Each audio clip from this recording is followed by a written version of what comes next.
Beginning on Daf Mesech is Gitin Daf Yomi. Begin 6 lines down at the top of the Amid, where the Gemara continues with the next Mishnah, continuing on the halachas of Gitin. Now we're moving on from the halacha of a maybe get, the bringing of the get, which was the theme, really the first 17 blot over here was regarding the bringing of the get. Now we move on to what the writing of the get is made with. So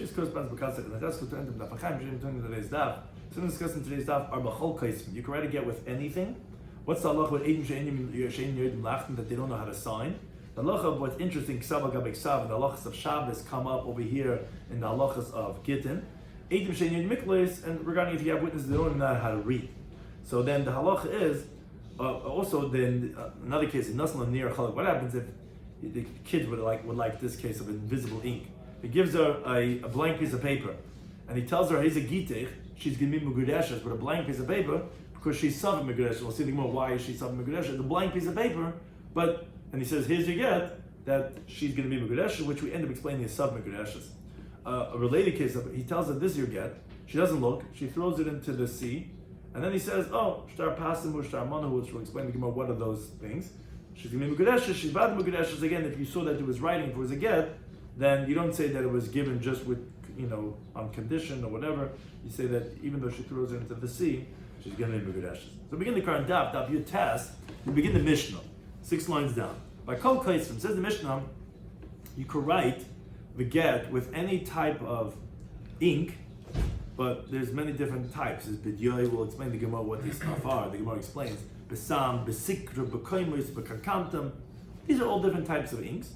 Anything that's permanent, that will last.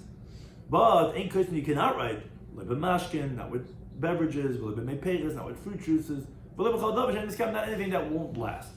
That's regarding the material of the ink, of the writer. Now, on what can you write? Ala kol question, you also can write on anything. Ala shalzayis, on a leaf of an olive tree, which is detached, vala keren shalpada, and on the horn of a cow, and you give her the cow. She must explain what are you talking about. It's the horn. Why do you have to give the cow? Al yad shel you go around the hand of a slave, but then the you have to give the slave itself. Basically, let me say he disagrees with this. No, in case you cannot write not on something that has a living spirit, which obviously excludes the animal and the slave, and not on food items. You can't use those items as a get. Now the Gemara explains. One of these items that we mentioned in the Mishnah, Diyai is Diyusa, which refers to black ink. Sam is paint, is Sama, is Urpiment, Rashi says, a type of ink. Sikra, Amarav Achani says a kartush, it's called Sakarta, which Rashi says is a red dye, it's called Minyon. Kaimais is Kuma, which is this sap of the tree that you make an ink out of. And Kankantam, he says it's charta de ushkafi. It's the blackening of the shoemaker. So again, these are different types of dyes that you could use to write. Since they're permanent, you could use to write a get. So you could have those multicolored pens. They have the red, the blue, the black. And you could use whichever one when you're writing the get. Now, and anything that's going to be permanent, you could write with. So what's that coming to include? So Yehuda Tan Reb Chanina. It's coming to include what Reb Chanina taught in the Brisa. Kasper b'mei tirya. What's that? So Rashi says either it's rainwater, or he brings that it's water that you had a fruit that was soaked inside of it, which is similar to afatzim that we're going to mention shortly. Or vafatza, or you use golna juice. Kasha, it's going to be kasha. So since it's permanent, those things could be used to write the get. Additionally, Tan Reb Chanina taught the Brisa kasper ba'avar. If you write it with lead, which is you soak the lead in water and becomes black, you could use that to write with that liquid, or bishchar, which is charcoal, or beshichar, which is this charta de ushkafi we mentioned before, this the blackening of the shoemaker. Kosher, they're all valid to write a get with. Now, related to this, the Gemara brings an interesting conversation. Itmar. If someone has 2 letters that were written with sikra, with red ink. Now, this really relates to the halacha of Shabbos It's a Mishnah Masechet Shabbos of Ayin Gimel. Allah is a case of Shtei Oisius B'Shabbos. If you write 2 letters of Shabbos, you can be chayiv. If you're hamoichik, if you erase amanas licht of Shtei Oisius with the intention of writing 2 letters, only if you can have it with that intention are you going to be liable for the malacha of moichik, of erasing. So the Gemara introduces a case of you have 2 letters with red ink or whatever color, and then you write over with a better ink. So in this case, you had written originally with red ink, and now you're putting on those same 2 letters hamavid yoy agabe sikr b'Shabbos. You're taking black ink, which is stronger, which is better, over the more inferior red ink that you originally had these letters written, and you did this on Shabbos. So what's the halacha? It's an interesting machlekes. They both say chayiv time. In this case, you're liable for 2 malachas of Shabbos. What's the 2 malachas? Achas mashum kaisav. One for writing, because you wrote 2 letters that weren't there before, even though they were, but not in the upper superior black. Achas mashum meichik. And one's actually for erasing. Now, as we mentioned just a moment ago, erasing is only liable for the deraisa if it's with the intention of subsequently writing, right? The seisham nas livnais and all these malachas that are destructive are only because you have intention to be constructive, because we know lamitas malachas is only constructive. So when you michayv moichik, if you have intention to write 2 letters in that place on Shabbos, this, when he's erasing the lower red letters, he's writing the upper black letters. So they both consider it a moichik amanas lichta. You're erasing. It's interesting. You're erasing. Questions what you have a new definition of what erasing is. Erasing doesn't have to mean you delete it from the world. It's just covered over, essentially. It would seem like that. That's considered already moichik, and therefore you can be chayiv for mechika and chayiv for kasif, even though the letter was already there. So you're actually interesting. You're liable for both malachas. Now, what happens if it's joy? Let's say there was black ink already, 2 letters, and then you go and you trace over 2 black letters right over that. Or sikar was red ink, and you do red ink over that part, you're going to be exempt from both malachas.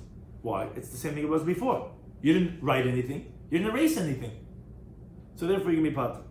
Now, however, when it's the following case, sikra gabe, when you actually you had black ink written, and now you wrote over the letters with red ink. Amr l'chayev, some say you can be liable, but Amr l'pat, some you can be patur. What's the machlekes? So the Gemara explains. Amr l'chayev, those who say you can be liable for what? Meichiku. You're erasing the better black that's underneath the red that you're writing. Now, you're not doing kaisiv, because initially it actually was written better than what you had now. So you're not doing a constructive act of writing. You're doing a destructive act of erasing the black by doing the red over that. But Amr l'pata, some say no, you're going to be exempt. Why? Because mekalkalu, it's destructive. Because Rashi explains, it's like meichik amanas shaloi lichtayv. Because you already did you're not erasing the black with the intention of writing, because you didn't write.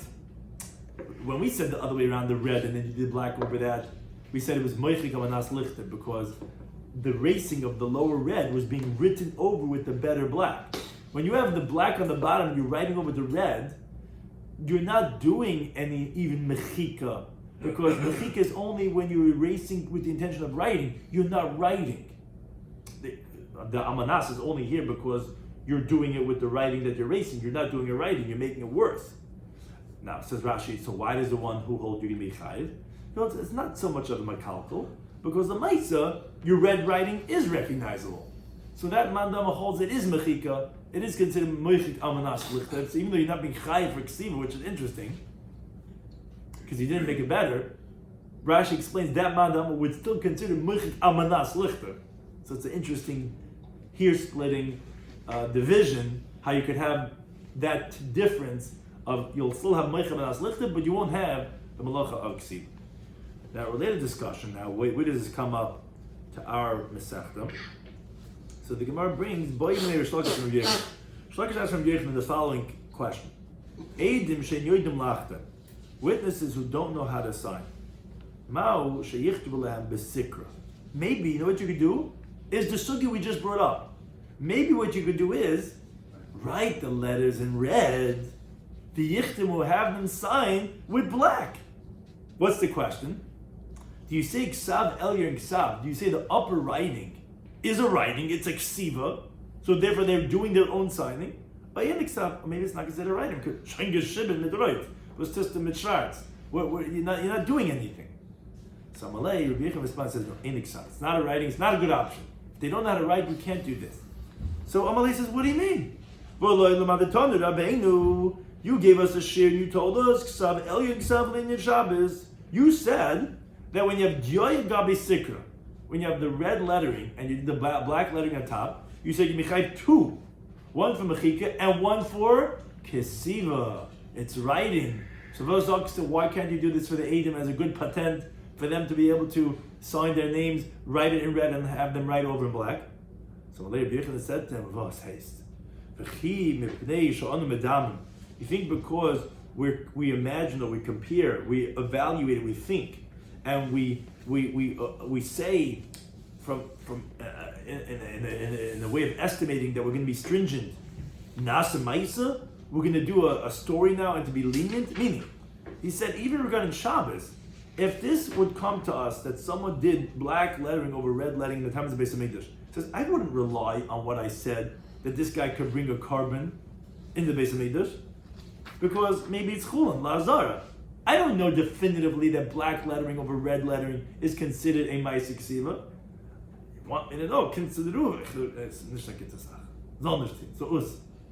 If a guy did it and we come in the Beis Hamikdash bring a carbon, I don't know. Says because we're being Madami, you think we're going to do now you want to be lenient and say that the Edom on the get could use it as a patent to write? I don't know Zicha. Isn't there a thing that you can't sign over erased wording, the letters in the shab?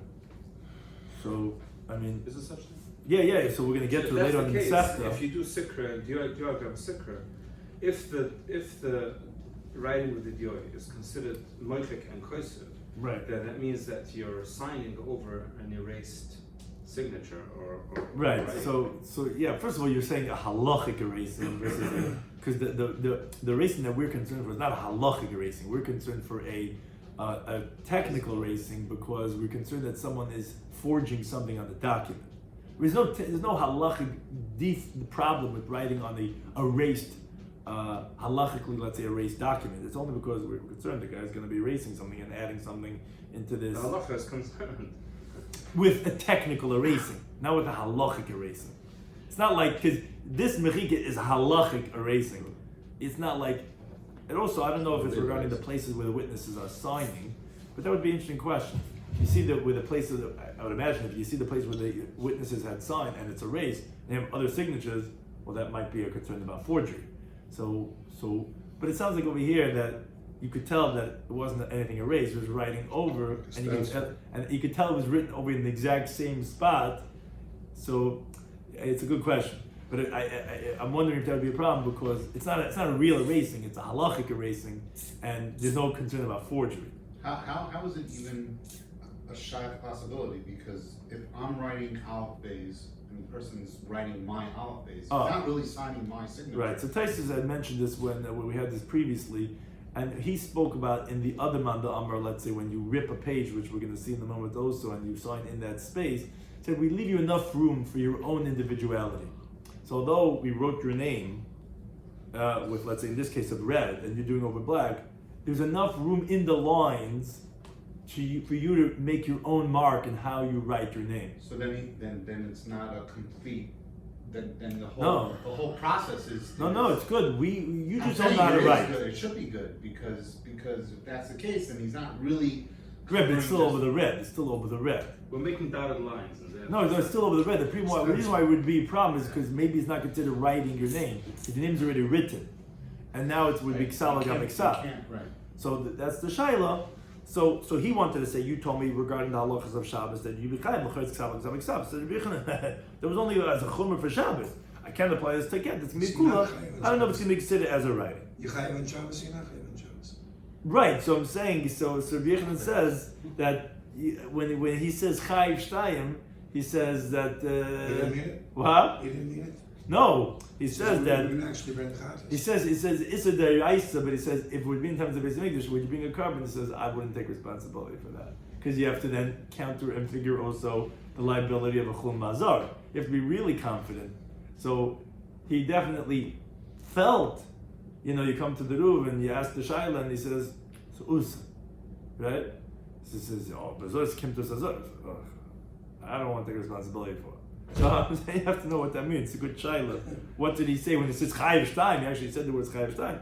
But again, that's his saying. He says, lo yisi semech al divrei lahivi chum lazar. But the Gemara continues on this question. So wait a second. So this is not an option according to Yechanan of ksav agab ksav. Forget. So the Gemara actually comes up with 4 other solutions for this Eidim she'in yodim lachtem. Eidim she'in yodim lachtem. If you have witnesses who don't know how to sign.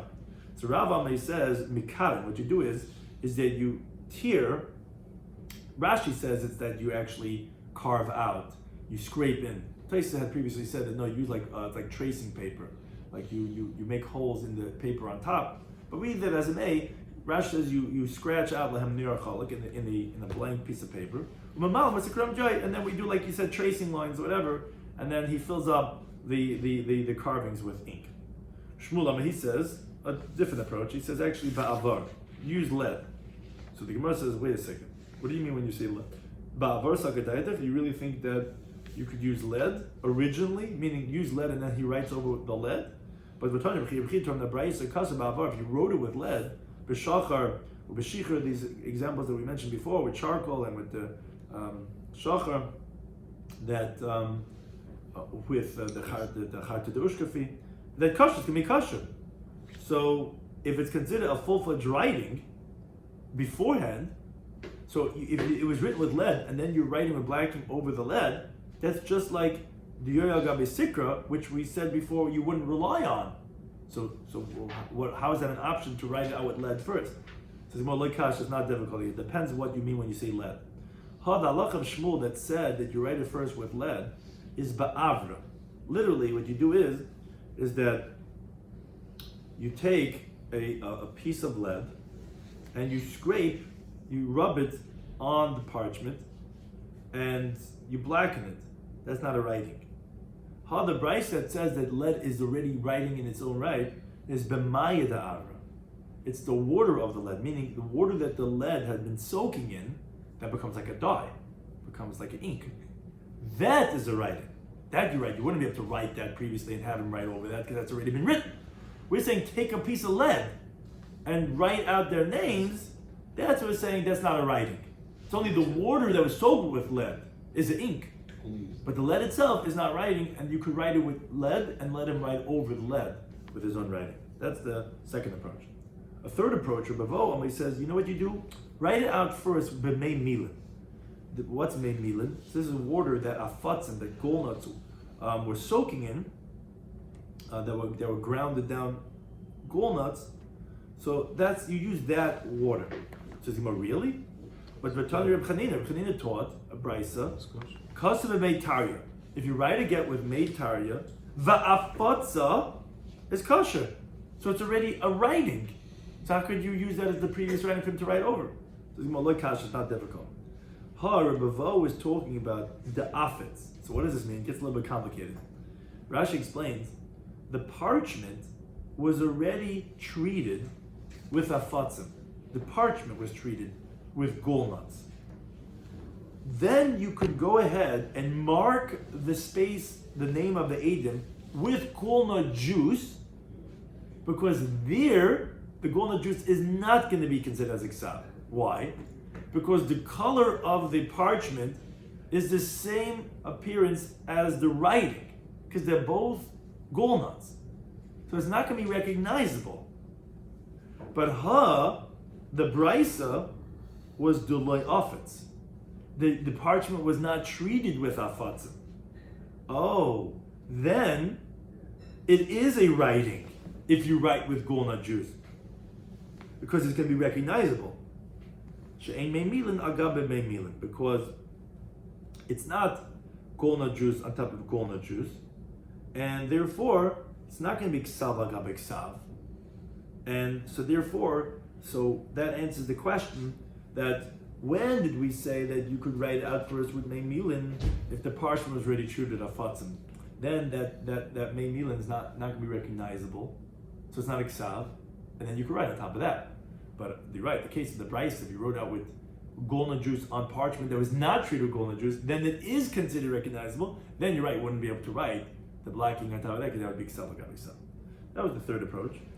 And the fourth approach, Rav Papa Amar, he says, B'rek, says what you do is you take spit, you take saliva, which is definitely not iksav, and you mark it out for them. You take the dayan goes, he takes his finger, and he goes, he marks it out, nishrab, right? And that is the fourth approach. So too, the Papa illustrated to Papa Tura, who Tura is from the word of like shiur. Tur is a shiur. He was the trader of oxen. He showed him, but like with spit, he showed him how to write his name. Now the Gemara qualifies this halacha of that we're talking about, that what you do is that you help these witnesses who don't know how to sign. But when we say this halacha is only by Gitin, only by Gitin, because of iguna. As the Gemara is going to tell us later on, that you might not find witnesses who are well versed. You can't find a guy who knows how to sign his name. In other words, now we're spoiled. Now we all know how to write. We're very educated, we know how to sign. But in Talmudic times, not everyone was, many people didn't have a formal education, and many people didn't know how to sign. Now the problem is, the husband says, and he's leaving on his trip, or he's dying, so you have to go to get addressed with Yibum. So therefore, we will make, he says, okay, we don't have time to find someone who knows how to write. The dayan takes the shpayach, or you take this lead, whatever it is, and we do it. It says the Gemara, but for other documents, then we don't allow this leniency. You're trying to find witnesses who know how to sign. So well, therefore, once that a signature could be anything, it could be just like an X or whatever. It could be. That was, we said, by the grace Samarum, by the grace Tzadikim, that everyone knows that this minds that we know this is how he makes his thing. Like a fish. So, yeah. So, fish. But that isn't, it's a shrab, it's a chasim in the num.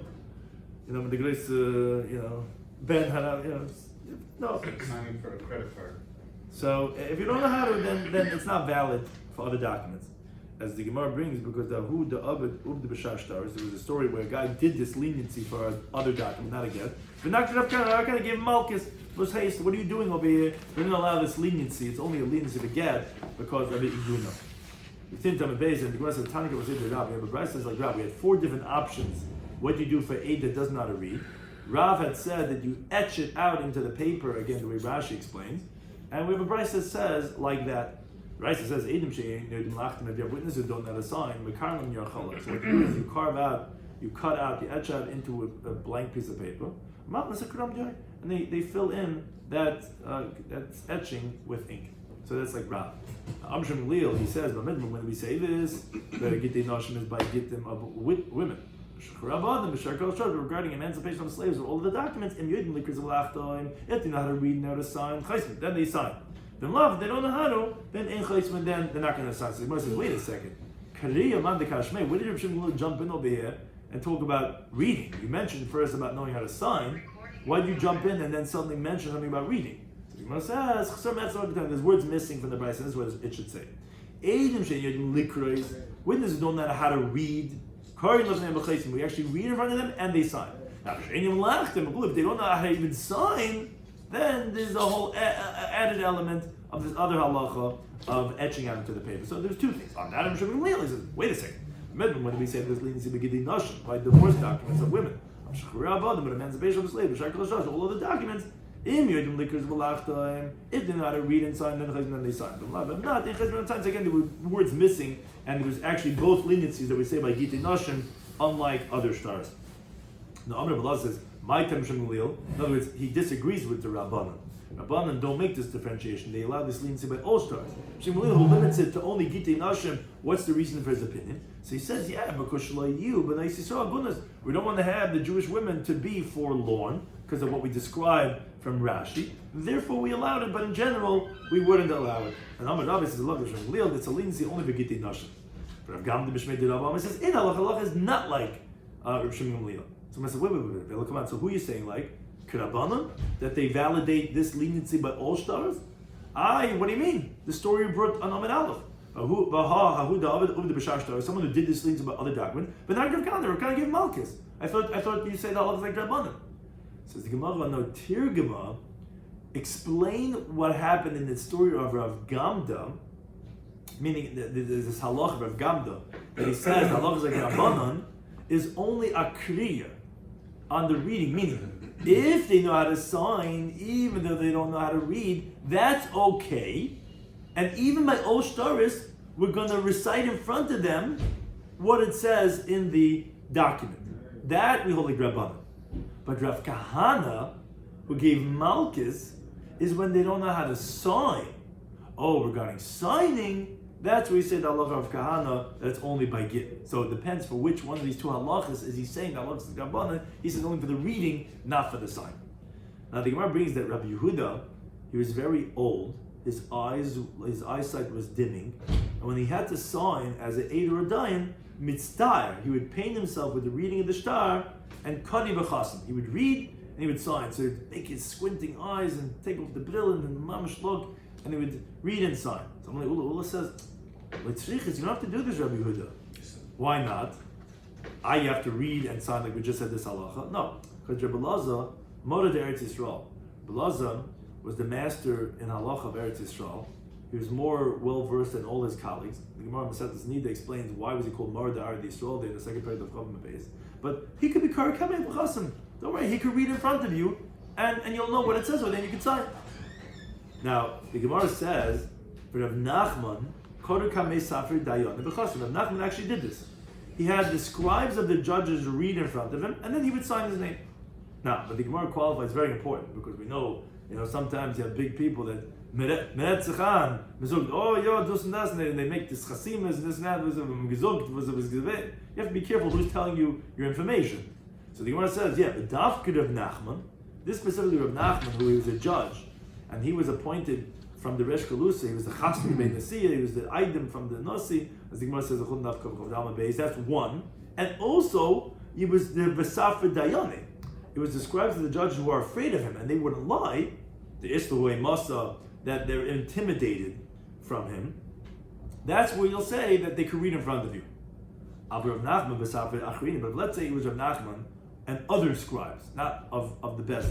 Or Safra Dayani, or even if you had the scribes of the court. But if someone else not Rav Nachman, that wouldn't work.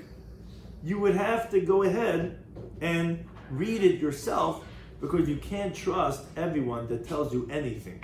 You have to read it beforehand, and it's only over here where there was intimidation factors and we have this reliability, then you could have someone reading in front of you. Similarly, a Papa, when it would come in front of him, a Persian document, the Avibar Kodesh Al-Kudin, that was made in the courts of the non-Jews, and it was signed by non-Jews, which we validated on Daf Yomi Beis. Makre Lahu. So what he would do is he would actually have the document read, l'shnei kutim. He would have two kutim read it for him, but zeh shalei b'fnei zeh, one not in front of the other, and b'masich lefi tumai, because if they know what it is, we're afraid they might distort what they're translating. Like innocently says, what does it say over here? And he would collect from collateral. Says Rashi, the Gemara says on the first part of Yeraf and Beis, you can only collect from available properties from the borrower and not from mishubadim. That's when it was made by a regular person, which the word doesn't get out. When you do it in the courts, everything's online, you can see everything, was pasit beyanim. So he would even collect from mishubadim. But again, just this idea about knowing what it says, he would have two Persians do it innocently, not in front of the other person, and that's how he would verify what it says over there. Related discussion, Rav Ashi says, this is what Amima says, Haishtar Parsa, this Persian document, the Chasim al Sahadi Yisrael, that you have Jewish witnesses signed on it, and Jews made it. It's just that they wrote it in Persian. You could collect from Mishababim. It says, but people don't know how to read it. How could they have signed? Says, no, they know. You need to have that. It's a document. It's a writing that cannot be forged, and that's not the case by the Persian documents. We're talking about we was treated with golnut, which that would prevent it from being forged. You need to have that you repeat the main ideas of the document in that last line, and you don't have that. That they wrote that last line. So okay, so what if it's a Persian document that has all these flaws? So I could understand but I have problems with that. You tell me it has all the things. So what are you teaching me? The chalash and kasha that it's okay, it was written in Persian? But that I know. Today that's a mission about Pesach Beis. It tells us every language is good. It says Getcha Ksavai, if you have a document that was written, that its writing was Ivris, was with Ivris, but the aid of Yavanis. But the witnesses wrote in Greek. Or Yavanis, it was written in Greek, the aid of Ivris, and the witnesses wrote in Ivris. Kasha, it's kasha. So you see, whatever the language is, it's going to be okay. And that mission is just telling us even the different languages. So what's the chiddush of this case? So you want to know, if we only had that mission over there, I would have said Hanamil Gitin. That's specifically by a star of a get, because of Tekana Vagunais, that we allow it by all languages. Now, Bashar star is live, but by other documents I would say that no, maybe it can't be in all languages. Kamash Malam, that's the chiddush. Yeah, it's okay that it's done in Parsi, in Persian. Now, going back to this conversation we had with May Milan, with this water that's golnut juice, that's grinded and soaked inside, Samar Shmuli says, interesting halacha. Nasullah niyar chalak. If a man gives his wife a blank piece of paper, looks like he took it right out of his copy machine. Took a blank piece of paper, one that you get paper cuts on, it's sharp, crisp paper. Family says, Hariza Gitach, this is your get. What's it, April Fool's Day? Mugadesha, she's divorced. Why? This is all these little young pranksters or scientists, whatever you call them, that maybe it's written with the invisible ink. Meaning, if you wrote it with golnut juice, maybe it got absorbed into the paper, because we said before, if you write a get with meitaria or afatza, it's going to be kosher. So Rashi explains, when we're talking about you wrote on the niyar, generally niyar is made out of asav, made out of the grass in Talmudic times. The paper is made out of grass. Not a parchment that's treated with golnut juice, because Rashi explains, if it would be parchment that's treated with golnut juice, we said before that actually ein meimilin magabe meimilin. Golnut juice on top of a paper that was a parchment that was treated with golnut juice is not considered as writing. So that wouldn't, even if you would be there, so to speak, and you wouldn't see it, it would not be aksav. So Rashi explains, we're talking about regular paper, which was made out of grass. However they did it. We have wood, they have grass, whatever. And maybe the writing, since golnut juice seems like it's that type, maybe it got absorbed into the paper, and maybe you don't see it, but maybe it's there. So, as all spies know, you might have to have special, things to see, but maybe it's there. So therefore she's divorced, because maybe it's written with maybe, although it looks like a blank piece of paper to us. It says, basically, we're asking the following brisa. It says, really? But the brisa says, Hareza Gitich. This is your get. Unatalatu, she takes it, Zurakas Liyam. They're on the beach, they're spending some time. He says, you know what, honey? I want you to do it in a nice place. We're out over here and whatever. This is our last farewell. This is your get. She takes it, she throws it into the yam. Or there was a fire, they have this bonfire, they're there, like they're having some whatever it is. Or anything that destroys it. And then he tells his wife, he said, no, shtar pasim. What's a shtar pasim? The word pasim is from the word of piyus. What does that mean? A shtar pas is really when the guy tells his friend, he's a good friend, who trusts him. So he says, do me a favor, write me a shtar that you owe me $10 million. Sometimes people do this when it's called shtick. When they want to show that they have something in the bank. So they have, that he could show that he has money. So he shows that someone owes him, he has a lien on a property that's worth $50 million. and write for me a shtar pasim. Just write me that shows that you owe me that money. So that's a shtar pasim.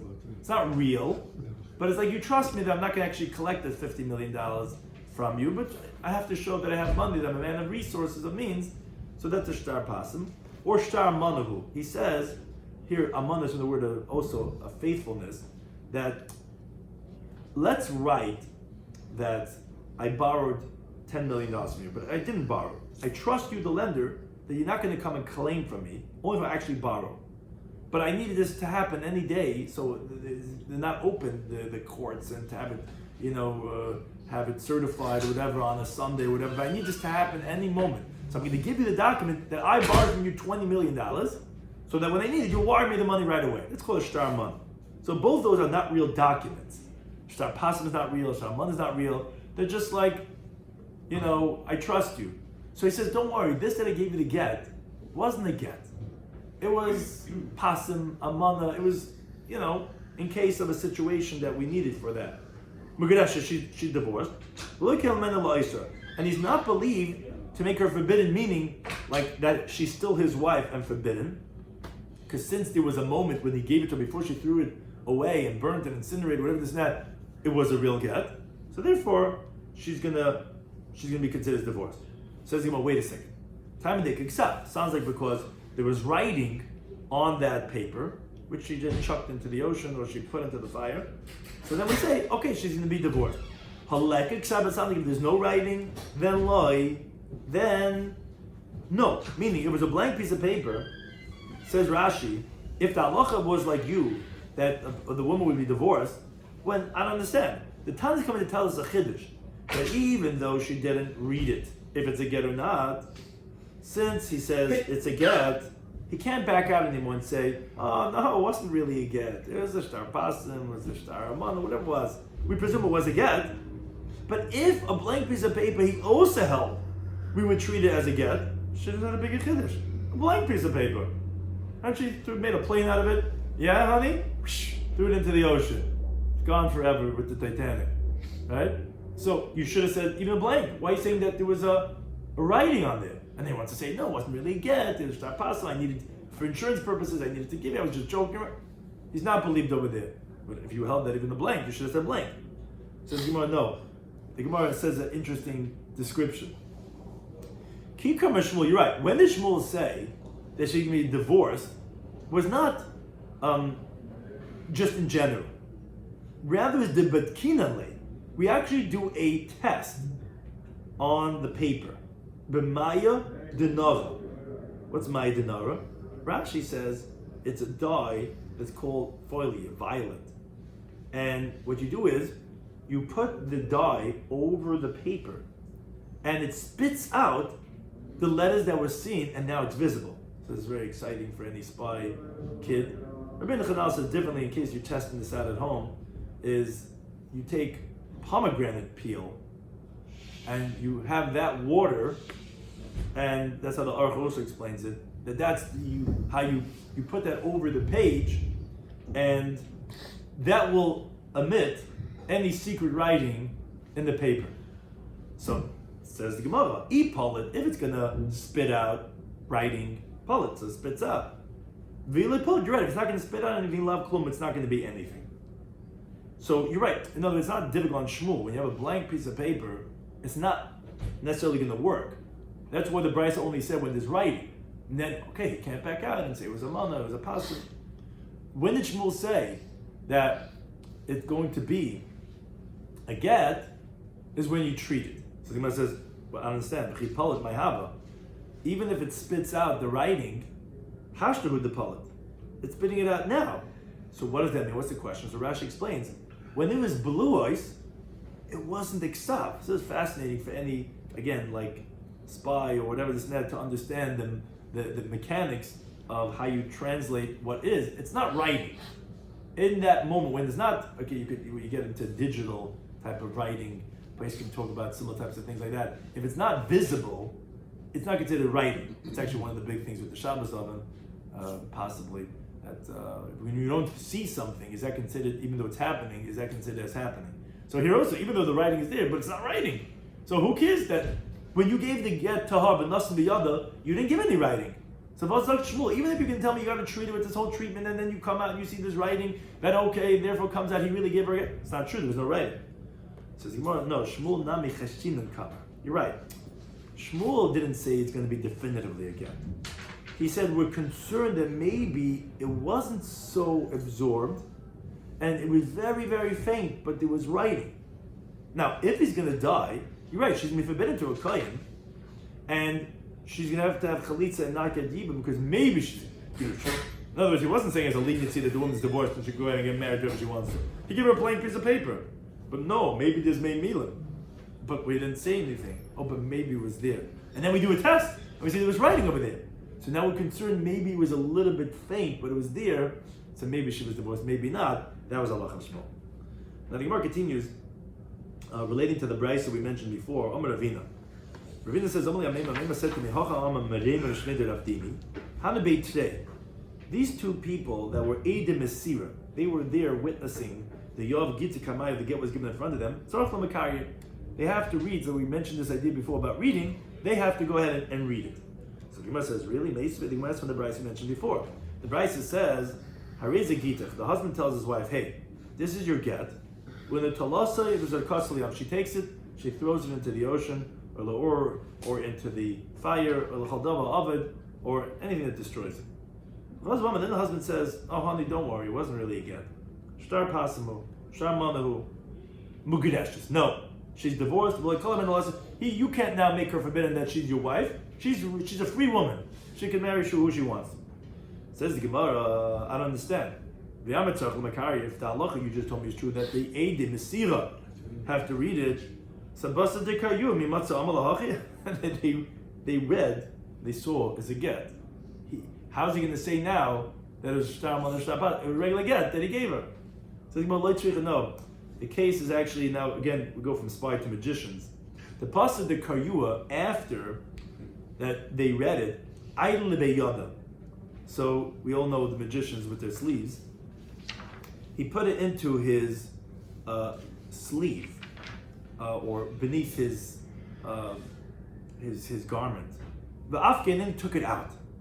What would you say? Maybe he switched it. That's what magicians are always doing, and we don't know because it's lost now because she threw it into the ocean.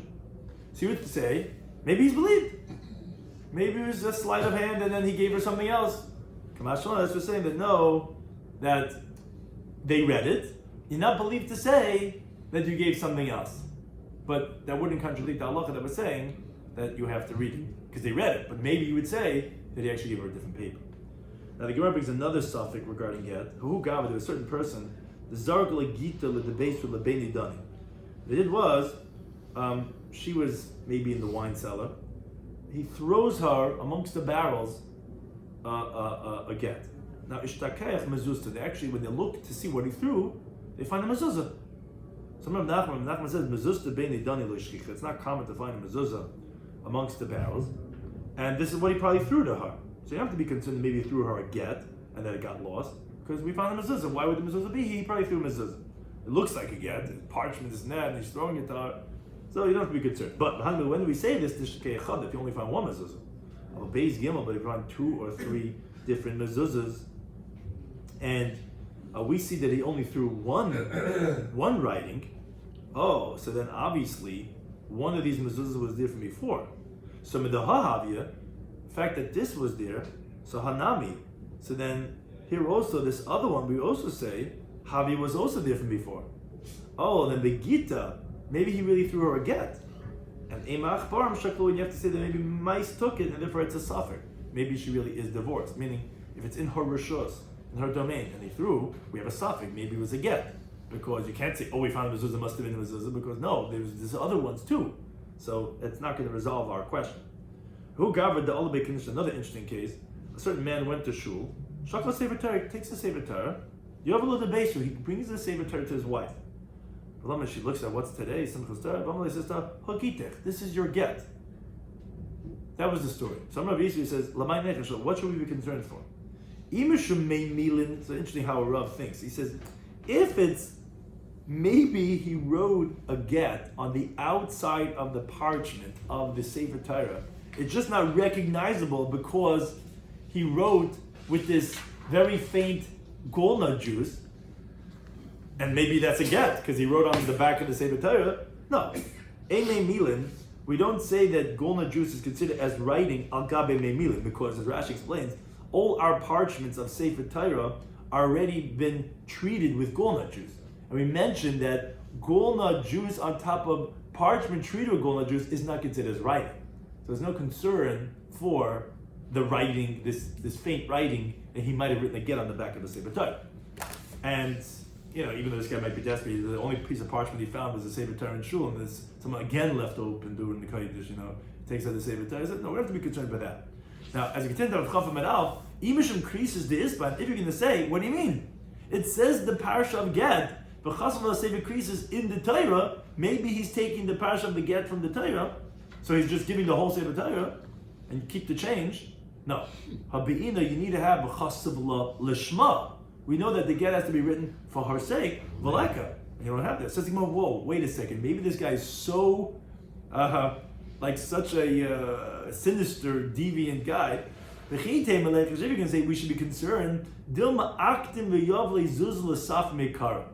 this guy goes to, they're making a Torah for the shul. So they do the Ksivas Oisis, they start the Ershta Oisis. So when he's there, he tells the Sefer, says, do me a favor. He says, I'm stuck in this marriage over here. I can't afford a get. So he slips a few dollars to the Sefer. He says, do me a favor. When you get up to the Chassav Sefer Krisis, write it for my wife. Maybe he slipped a few dollars to the Sefer, and then it was written Lishma. So interesting how the Gemara will entertain that maybe the husband went to the Sefer by the Schulis Ksiva, says Shabbos Ma'am Vav, and then he has that the parasha is written for his wife. He goes, he takes the Sefer Torah and gives it to him. Maybe that's what he did. So no, that still wouldn't work. Even Shina, Taisa discuss why we're using the word Shina, but it has to be changed specifically Shma Shma. Has to say his name, her name, Shem Iroi, Shem Ira, his city's name, her city's name. Which the Mishnah teaches later on, they'll pay him off. It's going to be puzzle if you don't, or it's changed. So obviously you have to write his name and her name. Which Rashi says some don't have the Girsa Shina. Those who do have the Girsa don't, because the Mishnah says later on it's parenthetical. But the point is, has to say their names, but you don't have that. So therefore, obviously that's not a concern either. So the Gemara says, Rabbi Yisrael Kamash. So what is Rabbi Yisrael coming to teach us? This is all obvious that a parsha in the Torah is not a get. The Gemara says, his main chiddush was this idea that you're not concerned for maybe it was written with golna juice on top of parchment that was really true to golna juice. Then we don't have to be concerned maybe he wrote on the back of the Sefer Torah. Anytime.